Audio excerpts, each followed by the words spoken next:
Regenerative organic agriculture is a frontline solution to the climate crisis. We're all here for a finite amount of time. We have to make it count and leave the world a better place than before we started mucking it up, really. For the planet means that we invest in regenerative farming communities all around the world. These methods are the foundation for what regenerative organic has become. It's a type of growing that is mimicking nature and working with nature to ensure that we're creating a healthy ecosystem for everybody involved.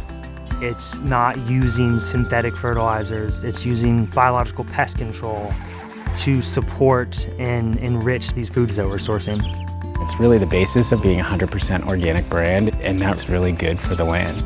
We live on this land, and so everything that we can do to not only sustain and replenish it, but revitalize it is essential.